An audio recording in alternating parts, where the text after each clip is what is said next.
নমস্কার, আমি হলাম অ্যাস্ট্রোলজার রুমি মাহিন্দার। অনেক টিপস টোটকা দিই। আজকে আপনাদের বলবো বাস্তু নিয়ে কিছু রেমেডি। কারণ আমাদের মেন জায়গাটা কোনটা বলুন তো? মেন হচ্ছে বাস্তু। আমরা কোনো ভালো কাজ করতে যাই, সেটা কোত্থেকে যাই? বাড়ি থেকে যাই, মানে আমাদের বাস্তু থেকে যাই। আমরা যে কোনো কাজে বেরোই, সেটা হচ্ছে আমাদের মেন বাস্তু। যদি আমাদের বাস্তু পজিটিভ থাকে, তাহলেই জানবেন আমাদের জীবনটাও কিন্তু পজিটিভে থাকবে। আর যদি আমাদের বাস্তু নেগেটিভ থাকে, তাহলে কিন্তু আমাদের জীবনটাও কিন্তু পজিটিভ থেকে কিন্তু নেগেটিভে কিন্তু ভরে যাবে। অবশ্যই বাস্তু কিন্তু পজিটিভ হওয়া কিন্তু সব থেকে গুরুত্বপূর্ণ একটা বিষয়। তো চলুন আজকে আপনাদের কিছু টিপস দিই বা কিছু রেমেডি বলি, যেগুলো বাস্তু নিয়ে কিন্তু করা উচিত, বা বাস্তুটা কোন দিকে এগুলো আপনারা একটু মেনশন করে নেবেন। সব থেকে মেন গুরুত্বপূর্ণ দিক হলো আমাদের কি না, প্রবেশদ্বার, মেন ডোর। শুভ দিক, আমাদের প্রবেশদ্বার মানে মেন ডোরে শুভ দিক কোন দিকটা হওয়া উচিত?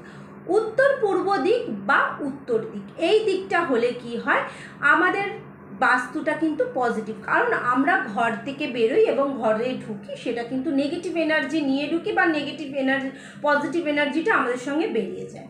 সেই জন্য বলবো মেন ডোরটা কিন্তু সব থেকে আমাদের কাছে গুরুত্বপূর্ণ একটা বিষয়। এবং দরজার সামনে, আমাদের মেন ডোরের দরজার সামনে দেখবেন অনেকেই কিন্তু পা মোছা রাখে। সেটা দেখা যায় অনেক সময় ধুলো নোংরায় কিন্তু ভর্তি। না, এটা কিন্তু কোনোদিনই করা উচিত না। কারণ আমাদের কিন্তু অশুভ শক্তিও যেরকম প্রবেশদ্বার দিয়ে ঢোকে, সেরকম কিন্তু শুভ শক্তিও কিন্তু প্রবেশদ্বার দিয়ে ঢোকে। সেই জন্য বলবো অবশ্যই সামনে, প্রবেশদ্বারের সামনে পরিষ্কার রাখুন, কোনো আবর্জনা রাখবেন না। সবসময় সেই জায়গাটাকে আলোকৃত করে রাখুন।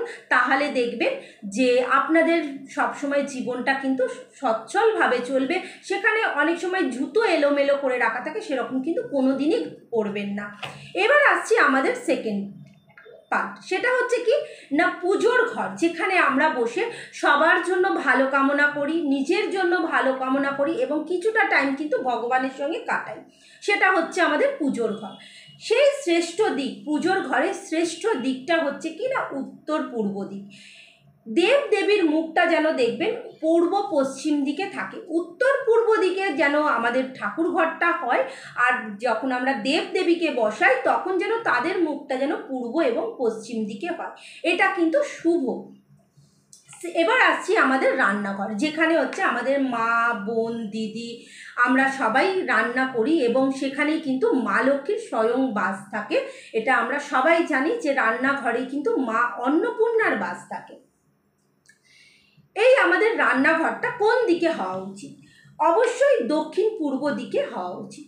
এবং যিনি রান্না করবেন, যিনি আমাদের জন্য খাবার তৈরি করেন, মা অন্নপূর্ণা, তার মুখটা কোন দিকে হওয়া উচিত না, পূর্বমুখী হওয়া উচিত। যিনি রান্না করবেন অবশ্যই পূর্ব দিকে মুখ করে রান্না করলে সেটা কিন্তু তার স্বাস্থ্যের পক্ষেও কিন্তু খুব ভালো। সেটাই কিন্তু বাস্তুশাস্ত্রে বলছে। এবার আসছি আমাদের কি না, শোবার ঘর, বেডরুম। আমাদের প্রধান যে বেডরুম হয়, আমাদের বাড়িতে অনেকগুলো বেডরুম থাকে। অবশ্যই কারোর 4টে, কারোর 5টা, অনেকের অনেকগুলো বেডরুম থাকে, আবার কারোর একটাও থাকে অবশ্যই। কিন্তু মেন যে বেডরুমটা হয়, অবশ্যই তার মুখটা দক্ষিণ পশ্চিম দিকে হওয়া উচিত। এবং যখন সেই ঘরে কোনো মানুষ ঘুমোবে, দক্ষিণ পূর্ব দিকে মাথা করে ঘুমোবে। এতে কি হয়, আপনার শরীরে যদি কোনো রোগ নাড়া থাকে, সেটা দেখবেন আস্তে আস্তে কেটে যাচ্ছে। এবার আসছি আমাদের মেন জায়গা, মেন পার্ট, সেটা হচ্ছে বাথরুম। যেখান থেকে আমরা ভাবি যে কোনো মনে হচ্ছে নেগেটিভ এনার্জি আসছে না, কিন্তু না, বাথরুম থেকেই কিন্তু নেগেটিভ এনার্জি আমাদের আসছে। অবশ্যই সেই জায়গাটা সর্বপ্রথম আমাদের দেখা উচিত। আমাদের বাড়ির টয়লেট কোন দিকে হওয়া উচিত না, উত্তর পশ্চিম দিকে বা দক্ষিণ পূর্ব দিকে মুখ করে হওয়া উচিত। এবং সেই টয়লেটের জায়গাটা অবশ্যই পরিষ্কার পরিচ্ছন্ন করে রাখবেন, নাহলে কিন্তু সেখান থেকেই কিন্তু নেগেটিভ এনার্জি আপনার বাড়িতে চলে আসবে। এবার আসছি আমাদের বসার ঘর মানে লিভিং রুম। সেটা অবশ্যই উত্তর পূর্ব মুখ করে থাকা উচিত। এবং দেখবেন যে বসার ঘরটা, সেখানে আমরা সুখ দুঃখ অনেক কথা আলোচনা করি, সবাই এসে হাসি ঠাট্টা করি। অবশ্যই সেই ঘরটা খুব আনন্দের একটা ঘর হয়। সেই ঘরটা সবসময় আলোকৃত, আলো বাতাস যেন আসে, সেটা কিন্তু একটু খেয়াল রাখবেন। সব সময় দেখবেন যেন পরিষ্কার পরিচ্ছন্ন থাকে। তাহলে কি হবে, আপনার যে সুখের যে কথাগুলো, অবশ্যই সেটা সুখময় হয়। আজকে এই কটাই রেমেডি বললাম, এই কটা রেমেডি করুন, করে দেখুন, অবশ্যই ভালো থাকবেন।